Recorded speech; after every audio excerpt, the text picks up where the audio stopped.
cohetes. We have liftoff. Liftoff at 7:51 a.m. Los misiles de la Guerra Fría.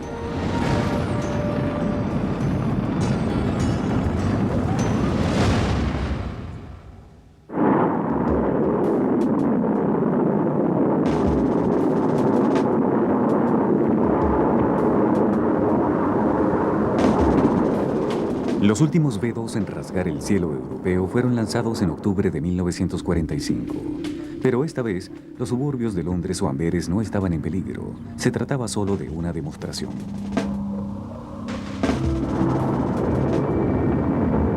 El rugido de los V2 ascendiendo hace palidecer el lastimoso programa de cohetes de los aliados.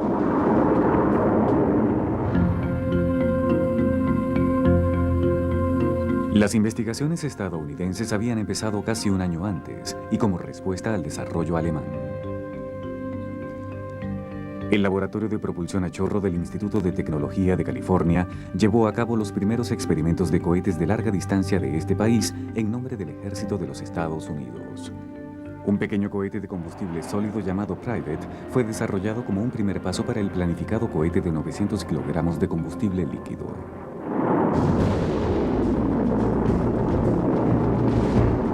La captura de los V2 y el análisis de la asombrosa tecnología del arma puso en acción las directrices del ejército estadounidense. Se estableció un campo para pruebas de misiles en White Sands, Nuevo México, en julio de 1945. En el marco del proyecto Hermes, la General Electric, líder en tecnología en turbinas de alta temperatura, fue encargada de analizar exhaustivamente el V2 y aprender a diseñar un cohete operativo aún más avanzado.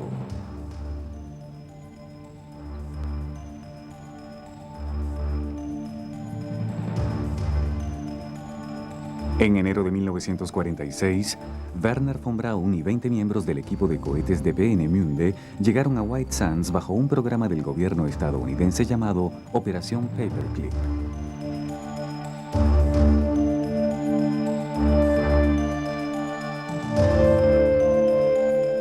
Su misión era contribuir en el proyecto V2 del ejército e impulsar su proyecto de misiles, muy primitivo si se comparaba con lo que los germanos habían logrado.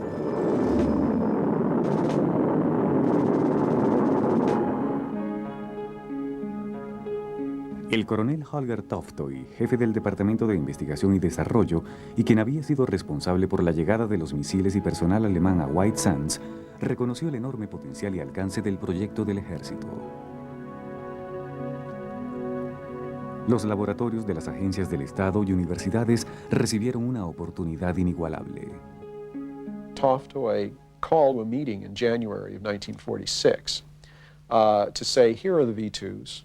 Instead of putting a ton of TNT into the warhead, we would like to invite you different groups to put instruments into this warhead space, literally they called it a warhead space, to help us better understand the upper atmosphere, but basically to do what comes naturally to you.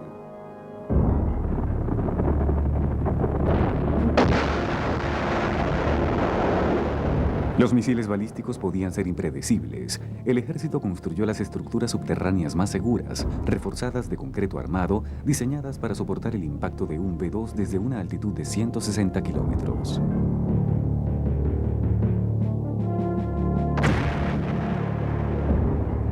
El techo era de más de 8 metros de espesor.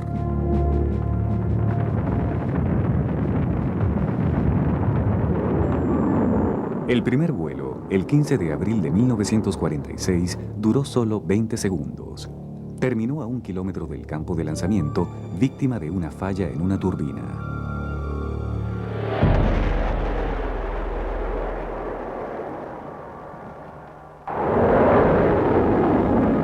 En un lapso de 30 días fue lanzado otro V2. Esta vez se elevó como una flecha desde la superficie desértica. La investigación científica del espacio se convirtió en una realidad. The whole purpose of using rockets for upper atmosphere research was to get instruments to make direct measurements at high altitudes, 100 miles above the Earth, measuring the temperature, pressure, and density of the atmosphere, measuring electrons in the ionosphere. El amplio espacio en la ojiva del cohete, diseñada originalmente para la carga explosiva, daba cabida a tal variedad de instrumentos que la mayoría de los B-2 del ejército excedían el peso del diseño del cohete, a veces hasta por casi 1 tonelada. Uno de los retos más importantes de la investigación era obtener información científica. Al principio, la radiotelemetría estaba limitada porque la separación de los equipos recolectores de datos del cohete no siempre era tarea fácil. La respuesta fue colocar instrumentos de grabación en el interior de cajas blindadas que pudieran soportar el impacto sobre la superficie del desierto. Tal fue el caso en octubre de 1946 con el B-2 número 13, que llevaba dentro una cámara de cine reforzada con acero armado de 2,54 milímetros. La cámara se destruyó con el impacto, pero la película fue recuperada en perfectas condiciones. Lo que sobrevivió fue la primera película que mostró la curvatura de nuestro planeta. Fue un momento definitivo para la comprensión por parte del hombre de la Tierra en que vivimos.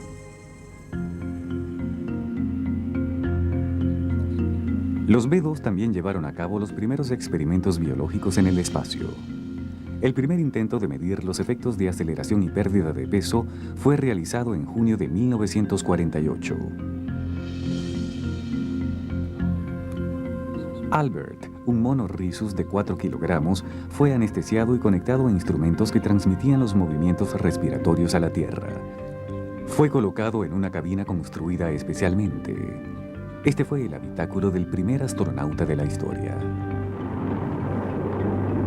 En el caso de que el cuerpo de Albert se sofocara en el interior de su pequeña cápsula, aún antes del despegue, no hubiera sobrevivido al retorno a la Tierra, pues el paracaídas no funcionó. Otro experimento en White Sands, que llegaría a la mayor altitud lograda hasta entonces, incluyó el reemplazo del cono de la nariz del B-2 por otro cohete de investigación desarrollado en el laboratorio de propulsión a chorro. La combinación fue llamada Bumper y se convirtió en el cohete de 2 etapas más grande lanzado en el hemisferio occidental.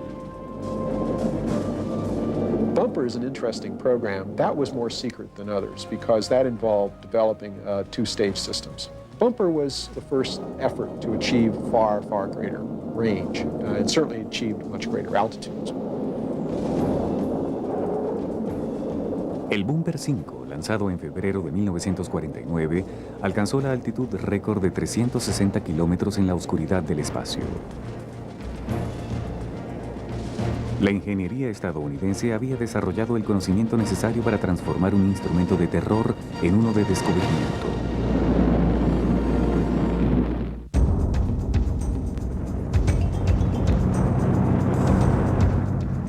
Para el final de la Segunda Guerra Mundial, el ejército estadounidense había adquirido una experiencia considerable en la técnica de los cohetes.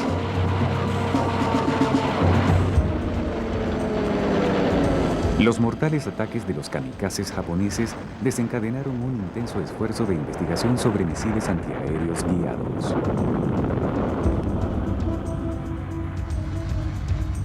Y el primer misil aire-tierra guiado por radar, llamado BAT, fue desarrollado en el Laboratorio de Investigaciones Navales, con sede en Washington, lugar de nacimiento de los instrumentos electrónicos más avanzados de la guerra.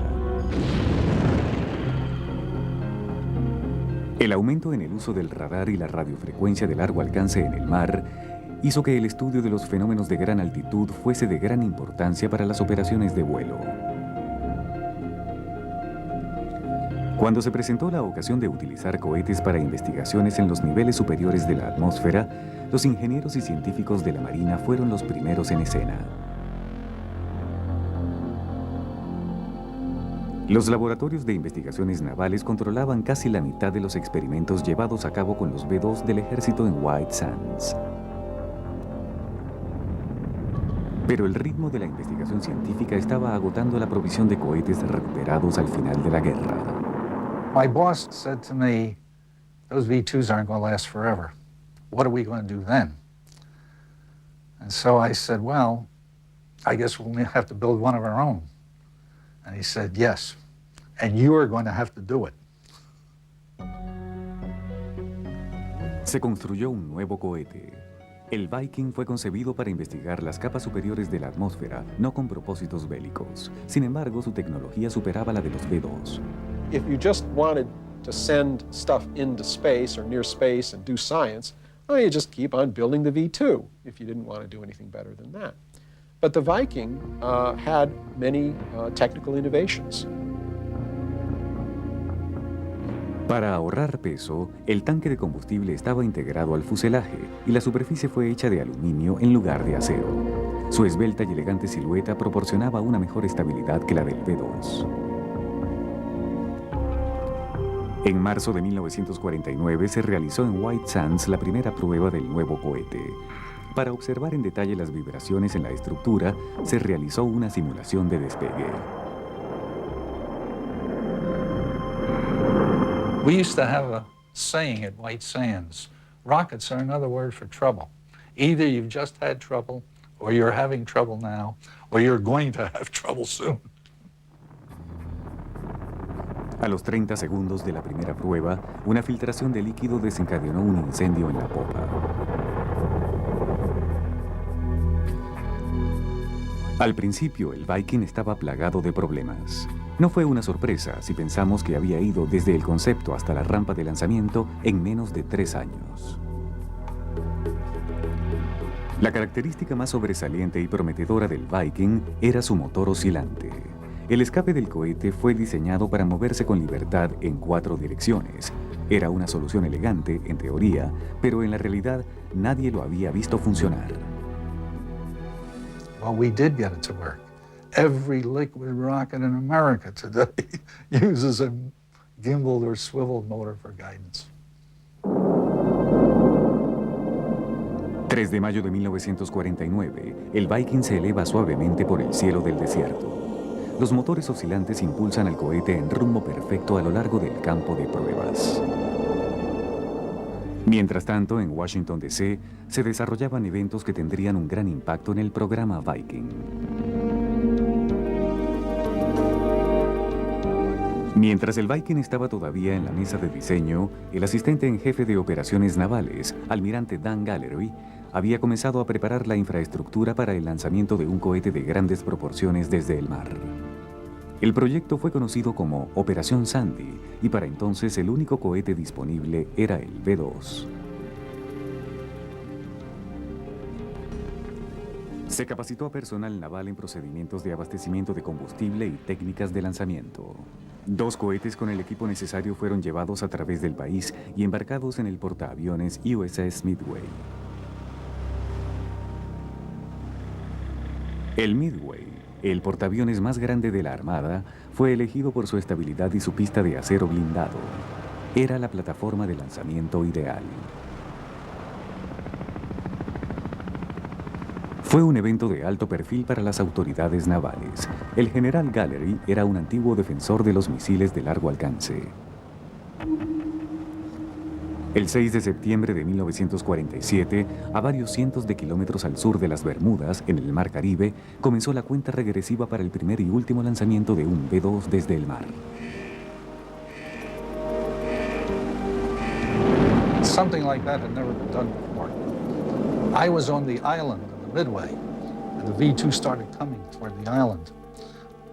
And all of us on the island raced over to the other side. El Sandy V2 se inclinó casi 45 grados al abandonar el buque. Luchó por enderezar el curso, solo para explotar finalmente a 4,5 kilómetros del punto de lanzamiento.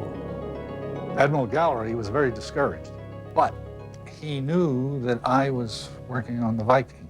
So he got in touch with my director and said, when can you people launch a Viking from a ship? And the director asked me, and I said, well, we got to launch some from land first. How about the 4th one? As soon as I said that, I regretted it because I didn't think we'd be ready.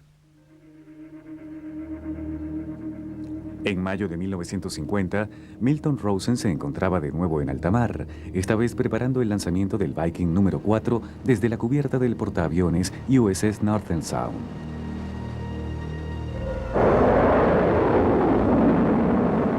Se tuvo buen cuidado en compensar el balance del barco y de los Viking impulsados por pequeños motores de combustible sólido.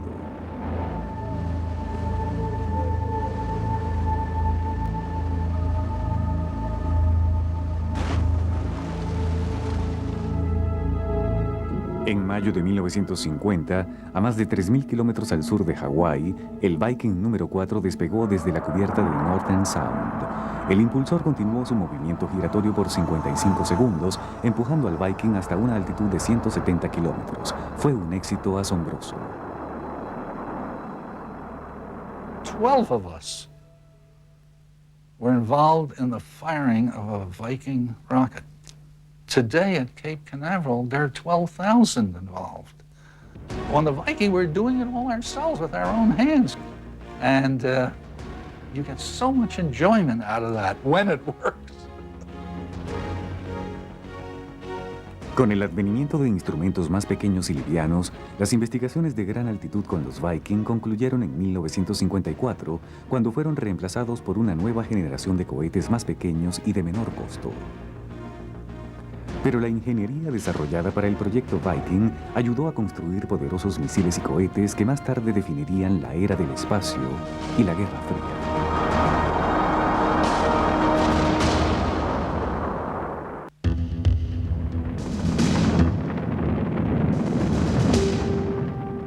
En White Sands, cada B-2 lanzado, aunque fuera en misiones científicas, era denominado una munición. Tanto para el ejército estadounidense como para el Wehrmacht alemán, los misiles balísticos eran una extensión natural de la artillería.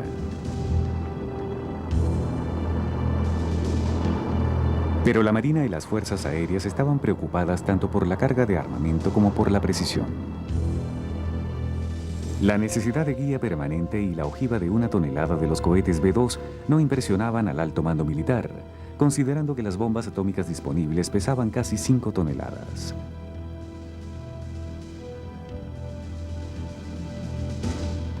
La Fuerza Aérea fue la primera en concebir la viabilidad de los proyectiles intercontinentales, lo que significaba llegar a blancos situados a 8.000 kilómetros de distancia. Un alcance asombroso si se toma en cuenta que los B-1 y B-2 apenas llegaban a solo 300 kilómetros.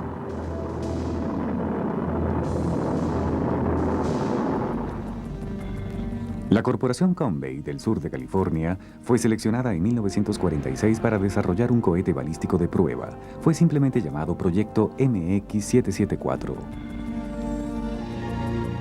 A Belgian-born scientist, Karel Bossart, also known as Charlie, was the project engineer.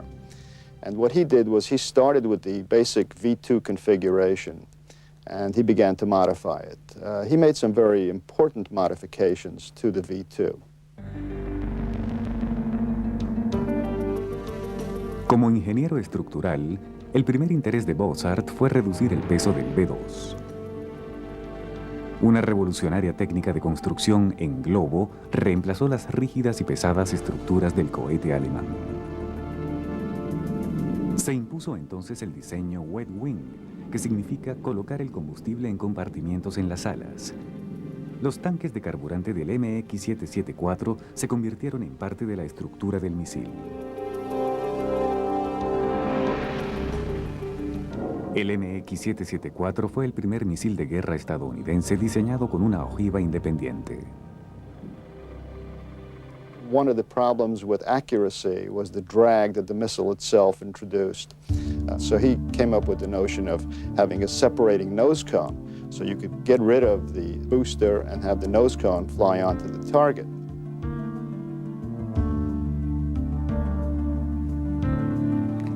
La planta de energía era una versión del motor de Lockheed que impulsaría a Chuck Yeager en el Bell X-1 a velocidades supersónicas. 4 de los motores fueron usados en el MX-774 y producían un empuje total de 3.200 toneladas. Algunos miembros de la comunidad científica y de la Fuerza Aérea estaban preocupados por el complejo problema de impulsar cohetes en el vacío del espacio y se inclinaban por el uso de misiles crucero más parecidos a los aviones que se sustentarían en el aire de la atmósfera.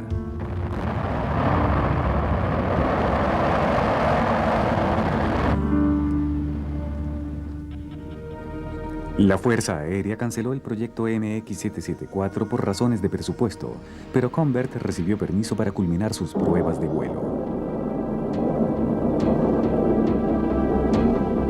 Although all three of these missiles didn't go very far, didn't go very high, and didn't do very much from a scientific point of view, they produced an awful lot of data, primarily in that they validated the concept, they validated the changes that Bossart had applied to these missiles.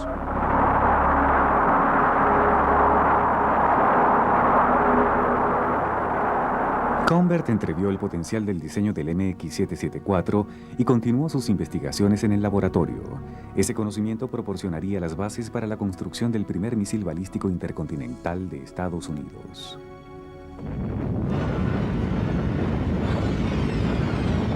Los militares tenían asuntos más inmediatos que afrontar. En agosto de 1949, la Unión Soviética detonó un artefacto atómico. Los Estados Unidos habían perdido su monopolio nuclear. Una amenazante sombra atómica oscureció la década de los años 50. El proyecto misilístico de ese país sufrió un retroceso, pues se dio prioridad a las aeronaves y misiles tripulados como medios para transportar la bomba. Se desarrollaron varios tipos de aviones robot con mando a distancia, pero pocos tuvieron éxito. El Snark, diseñado por la Northrop Corporation, despegaba de una plataforma impulsado por dos turbinas de combustible sólido que se desprendían a los 4 segundos. Luego volaba a una altitud de crucero impulsado por un solo motor a chorro. Las largas y elegantes alas y las más de 11 toneladas de combustible mantenían al Snark en el aire durante más de 10 horas. Las alas y el fuselaje se separaban de la ojiva nuclear, que luego continuaba su trayectoria hacia el objetivo. El proyecto duró 10 años. They had this story about Snark because of its many failures. They would refer to the waters off the test facility as the snark-infested waters because they kept falling into the waters. They had very poor accuracy.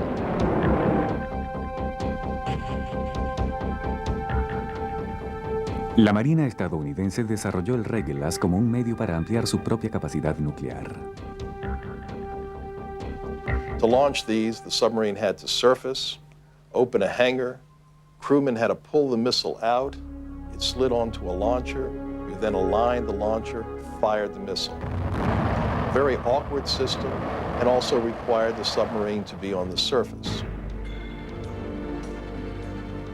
El más notable de los misiles crucero durante los años 50 fue el Navajo, construido para la Fuerza Aérea.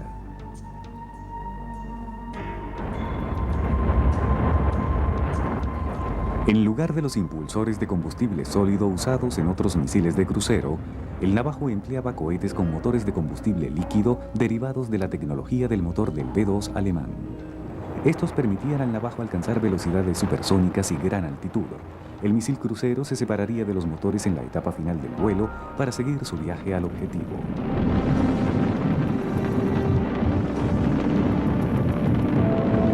La cancelación del proyecto Navajo en 1957 marca el final del esfuerzo dirigido a desarrollar un misil de crucero intercontinental. Sin embargo, el programa dejó un legado importante.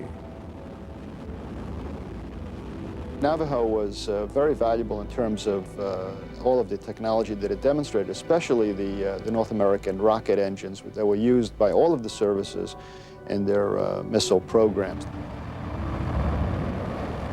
Las pruebas con misiles crucero habían alcanzado los límites de su capacidad, por lo que se cayeron todos los argumentos en contra del misil balístico. Los Estados Unidos debían ahora recuperar el tiempo perdido. Había llegado la era del misil balístico intercontinental.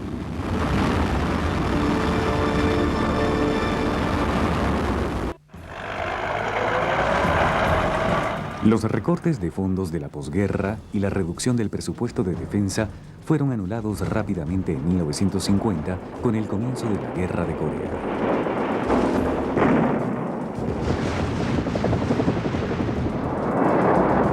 Entonces se abrieron las puertas para los gastos militares, pero la rivalidad entre los brazos armados impedía el desarrollo unificado de un sistema de misiles balísticos. Werner von Braun y su grupo de ingenieros de cohetes alemanes fueron transferidos al arsenal Redstone en Huntsville, Alabama, donde empezaron a trabajar para el ejército en un misil de 3.000 kilómetros de alcance con capacidad nuclear. La Fuerza Aérea, mientras tanto, se aproximó a Convert con una nueva exigencia: diseñar un nuevo misil de alcance intercontinental capaz de colocar una ojiva nuclear de 4 toneladas a menos de 450 metros de distancia del blanco designado.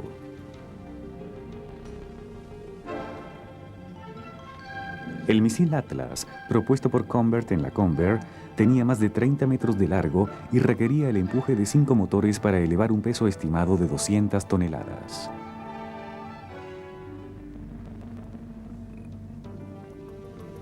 Casi inmediatamente el proyecto cayó en una maraña burocrática causada por discusiones interminables sobre la carga y precisión del misil.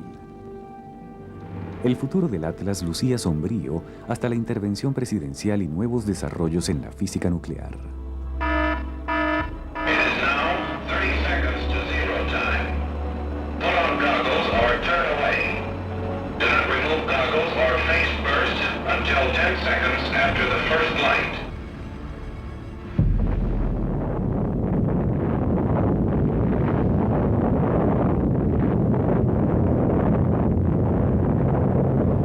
En noviembre de 1952, Estados Unidos detonó la primera bomba termonuclear o de fusión de hidrógeno. La explosión fue equivalente a 10 millones de toneladas de dinamita, más de 1000 veces la fuerza de la bomba que arrasó Nagasaki. El único problema desde el punto de vista militar era que pesaba más de 25 toneladas y era del tamaño de una casa pequeña.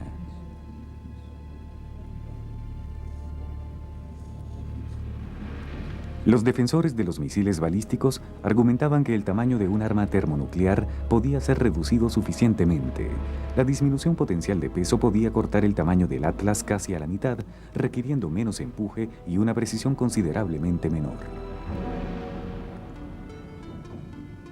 En 1953, el gobierno de Dwight Eisenhower comenzó una revisión de todas las armas que entonces se desarrollaban. He was looking to economize. He wanted to put the country in fiscal responsibility. So they were looking to cut things, what programs ought to be kept and which ones ought to be canceled.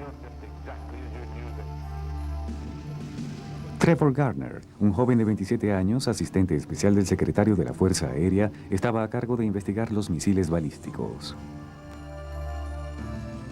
He was kind of described as a bulldog. He had no respect for authority, and he was a very competent person, but he was a go-getter. He was kind of hyper. I think today we'd put him on Ritalin or something, but he managed to annoy as many officers in the air staff as possible.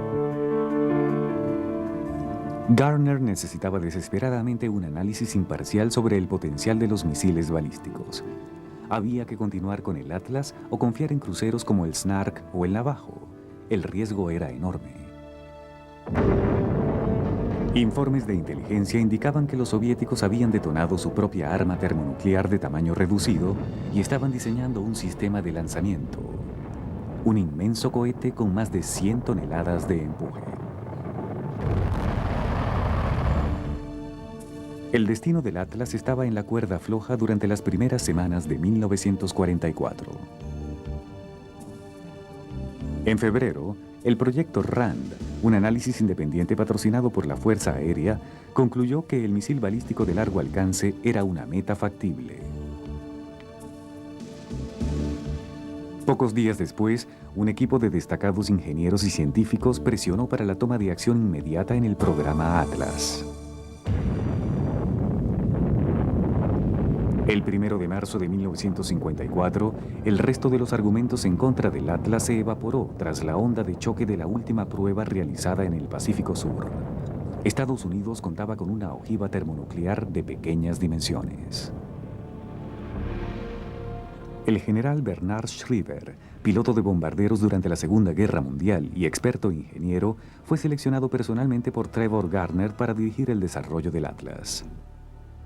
The thing that really struck me was a 1,500-pound megaton yield thermonuclear weapon. That reduced the size of the ICBM very substantially. And they came out with the recommendations. One, that we proceed. Number two, that we give it top national priority. Number three, that they set up a unique management arrangement because they said we should have operational capability by 1960. El general concibió una estrategia radicalmente nueva que fue considerada un monumental acto de malabarismo. Todas las piezas, desde los sistemas de guía y propulsión hasta las ojivas de guerra y conos de escape, debían ser desarrolladas al mismo tiempo, según Schriever, concurrentemente. In concurrency, you have to plan for deploying. That meant that we had to not only do our test work, our R&D and test work, we also had to get a training program going. We had to establish the logistic support for the system, and all of those things that were necessary to become operational had to be in place as well as the missile itself. He knows that his mission is to beat the clock.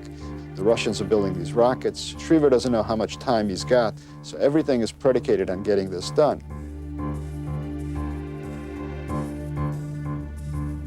Simon Raymond, ingeniero y posterior cofundador de la corporación TRW, fue la tercera pieza clave en la carrera por el Atlas. Fue el brazo derecho de Schriever en el sector de la manufactura, creando la base industrial clave para la construcción de miríadas de nuevos sistemas y subsistemas.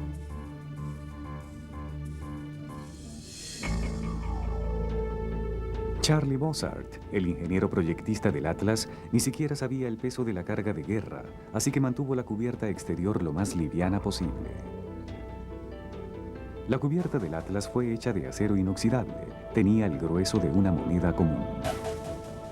La estructura de globo originalmente construida para el MX-774 requería que la cubierta fuera presurizada, de otra manera colapsaría por su propio peso. Wernher von Braun questioned whether or not this was even feasible. And so they pressurized it, and one of von Braun's assistants took a sledgehammer and tried to beat a hole into the side of the launch vehicle, but as it's pressurized, it gave a little bit and then came back with great force, and he very nearly clubbed himself with the sledgehammer. El nuevo Atlas tenía 22,86 metros de largo y 3 de diámetro. 3 turbinas desarrollaban un empuje de 163.000 kilogramos en un diseño singular conocido como de etapas paralelas. Las 3 turbinas del Atlas se encendían en tierra.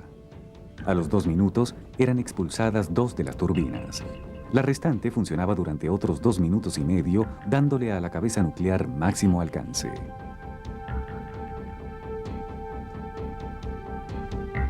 En mayo de 1957, el Atlas número 1 fue transportado en camión desde la planta de Convair en San Diego hasta Cabo Cañaveral, en Florida, donde fue preparado en su rampa de lanzamiento. El lanzamiento estaba previsto para el 11 de junio. Menos de un minuto después del despegue, uno de los impulsores falló, resultando en una falla de control en el sistema de navegación. El primer Atlas terminó en una inmensa bola de fuego. El Atlas número 2 sufrió un destino similar. 4, 3, 2,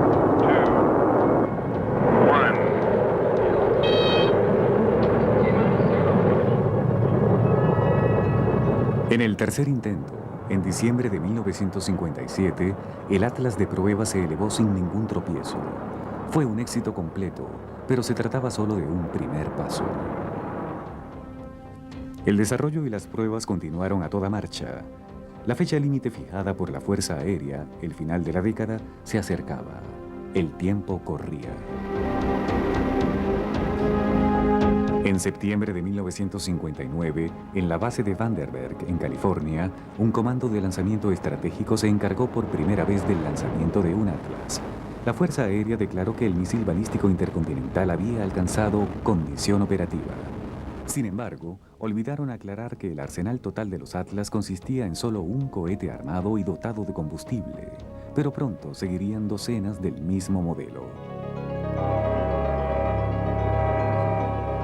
La capacidad y determinación de Trevor Gardner, Bernard Schreiber y Simon Raymond para crear un misil balístico intercontinental en tiempo récord se yergue como uno de los mayores logros de la tecnología e ingeniería estadounidenses.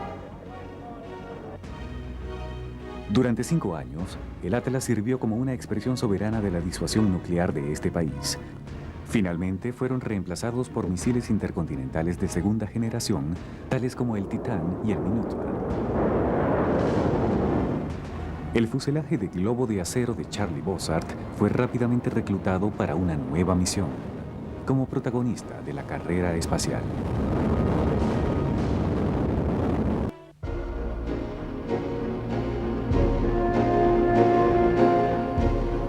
En la década siguiente a la Segunda Guerra Mundial, la Unión Soviética desarrolló misiles balísticos como una manera de contrarrestar la enorme superioridad de Occidente en bombarderos de largo alcance. El gran tamaño y peso de las armas termonucleares de primera generación fue un factor primordial en el diseño de los misiles soviéticos. At that time, Soviet hydrogen warhead weighed up to 5 metric tons. That is why to launch such a heavy warhead, they needed a very large booster. Era, de hecho, un gigante. El impulsor del AR-7 tenía 30,48 metros de largo y pesaba 27.216 kilogramos. Estaba impulsado por no menos de 32 turbinas que se encendían simultáneamente. Aunque fue el primer misil balístico intercontinental del mundo, el AR-7 logró la fama al transportar una carga menos amenazante, aunque más significativa. El primer objeto creado por el hombre en orbitar la Tierra. Today, a new moon is in the sky, a 23-inch metal sphere placed in orbit by a Russian rocket. You are hearing the actual signals transmitted by the Earth-circling satellite, one of the great scientific feats of the age. El Sputnik 1 era inofensivo, pero su continuo bip significaba la derrota para millones de estadounidenses.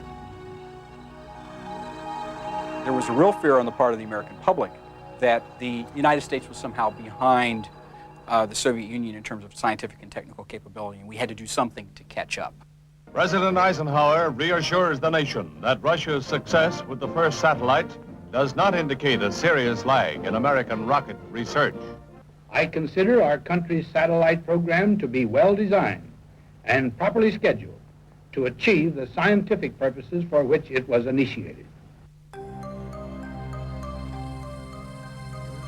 El programa estadounidense de satélites había comenzado 2 años antes con el reto de crear un dispositivo para el Año Internacional de Geofísica.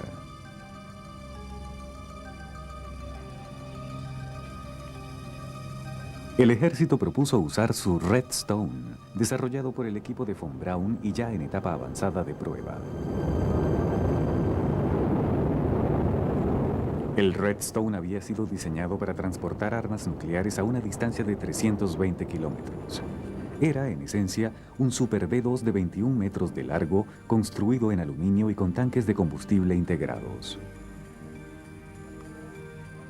Con algunas modificaciones, el Redstone de von Braun podía colocar una pequeña carga en órbita.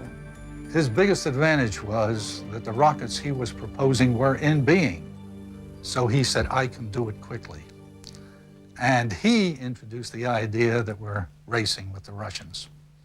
And we need to do it fast. Para el amargo desencanto de von Braun, la proposición del ejército fue rechazada en favor de un nuevo diseño introducido por el Laboratorio de Investigaciones de la Marina, un cohete de 3 etapas derivado del Viking llamado Vanguard. Von Braun criticized us that we were proposing a rocket on paper. Well, he was right. None of the Vanguard had ever been built. It was based on experience that we had with the Viking and the Arrow B, but the design was brand new. Todas las esperanzas de vencer a los soviéticos se redujeron con el éxito del primer Sputnik en noviembre de 1957. Los soviéticos habían ganado la carrera al espacio. Más tarde, lanzaron el Sputnik 2 de 453,6 kilogramos. El gobierno de Eisenhower se hallaba en el ojo de una tormenta de críticas. There is no doubt that in a few more years, the Russians will leave us behind and way behind. La idea de confiar exclusivamente en el sofisticado y nuevo Vanguard para colocar el primer satélite estadounidense era cada vez menos atractiva. El ejército recibió órdenes de preparar su Redstone modificado, el Júpiter C. El general John Maderos, jefe de la Agencia de Misiles Balísticos del Ejército, dio la noticia a von Braun. I promised the Secretary of the Army that we would be ready in 90 days or less. Let's go, Werner.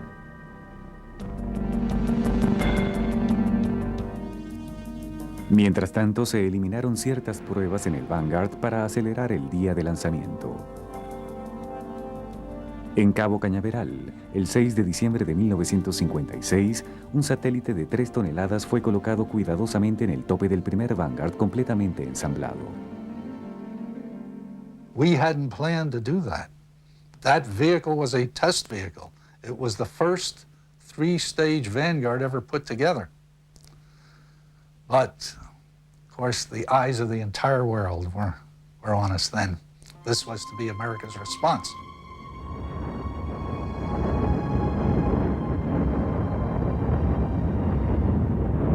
I was devastated by it.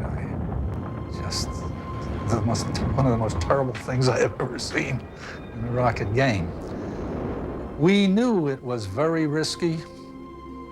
We knew we were taking a tremendous chance, that we had never tested this before. But nevertheless, we were hoping it would succeed. Ahora era el turno del ejército. Las esperanzas de Estados Unidos dependían de la actividad del Júpiter C en el complejo de lanzamiento en Cabo Cañaveral. En la noche del 13 de enero de 1958, el satélite Explorer 1, desarrollado por el Laboratorio de Propulsión a Chorro, fue colocado sobre la punta del cohete. La cuenta regresiva continuó hasta alcanzar el clímax de los momentos finales. 7, 6, 5, 4, 3, 2, 1. Firing command. Firing command. Ignition. Space.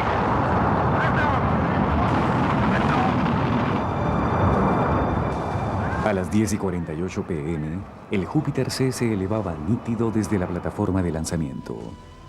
1 hora y 53 minutos después del lanzamiento, el Explorer 1 fue registrado por una base de seguimiento en California. El primer satélite artificial estadounidense orbitaba la Tierra. El reto del Sputnik fue respondido. 3 meses después, el Vanguard, que había llegado a simbolizar la humillación nacional, lanzó su delgada figura a 32 kilómetros en el espacio. En la actualidad, es el objeto hecho por el hombre más antiguo en seguir orbitando la Tierra, y permanecerá así por los próximos 1000 años.